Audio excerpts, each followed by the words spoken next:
Hello, my name is Tom Walker. I am the founder and owner of Dreamtree. I'm also a producer, engineer, videographer. I do a little bit of everything at Dreamtree, but I rely on my people to help me out greatly. My name's Brian Dast, and I'm an engineer.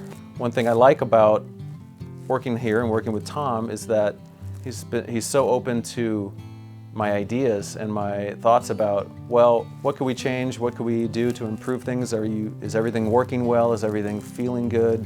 My name is Sarah Wolf. I am the videographer and video editor at Dreamtree.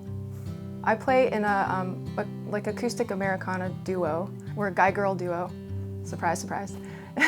I'll just send Tom a text and say, hey, do you have time in the next few weeks? I have a new song. I want to, just scratch it out and listen to it. And he's always game to do that.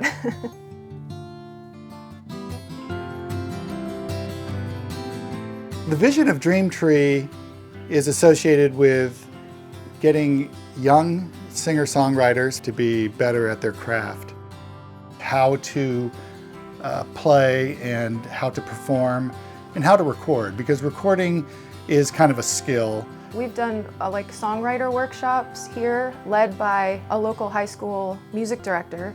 What's unique about here is when you come into the space, it's very professional looking, but it's not incredibly sterile, I guess. It's a smaller space, so I feel like it's just not super overwhelming for someone coming in for the first time. Most of these kids have never been into a professional recording studio.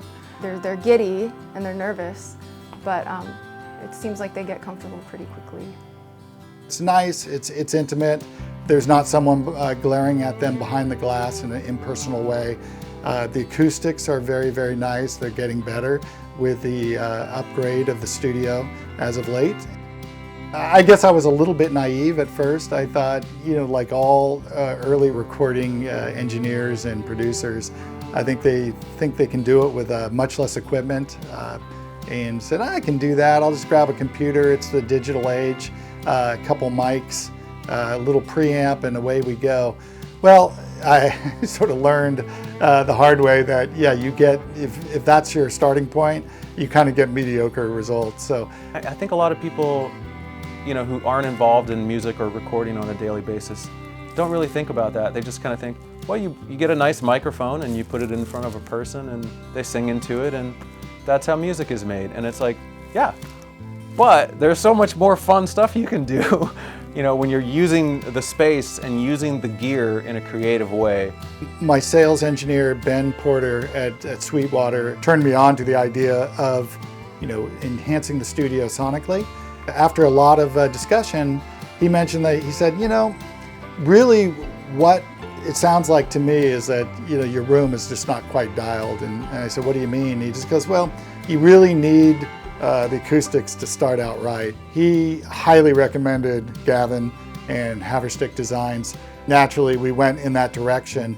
They had us set up measurement microphones and did blueprints of the entire room, like here's where everything is, here are the challenges, here's where we put the drums, here's where we typically record vocals, so that Haverstick could see and get a feel for the room and the way it's set up.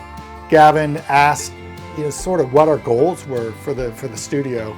And he said, what are some of the issues that you're experiencing today? And we were able to go through and decide what are things we want to improve.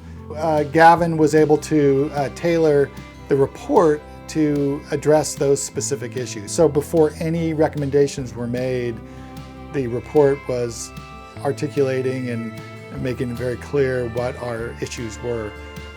Basically, Ben was able to represent a lot of the materials for the studio, including the Flex 48 and the PERF panels and the absorption panels from Acoustical Fulfillment.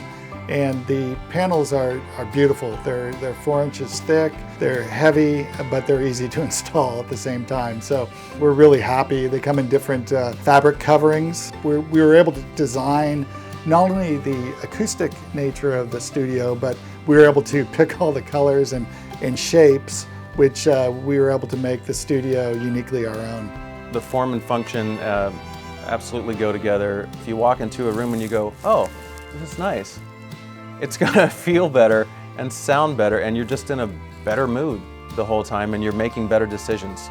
And I think that's important. What's cool about the Flex 48 is it's got 2 states. It can live, it's variable. So you can put the insert in, and it creates what they call kind of like a bubble or circle diffuser. And it also has absorption behind it. And if you take that insert off, you get an absorbent panel. You can actually tune the room to whatever you're doing, which I think is pretty cool. Also, they look cool. They look very futuristic. And I couldn't believe, like, am I actually going to partake and do all these additions and upgrades? And I said, what the heck, let's go for it. When I think about Brian and Tom, they are like the biggest nerds. I don't know if that adds to the story or not, but I wanted to throw that out there because I really appreciate it. As someone kind of new coming into this multimedia thing, it's nice to have resources that are extremely nerdy and obsessed with their craft.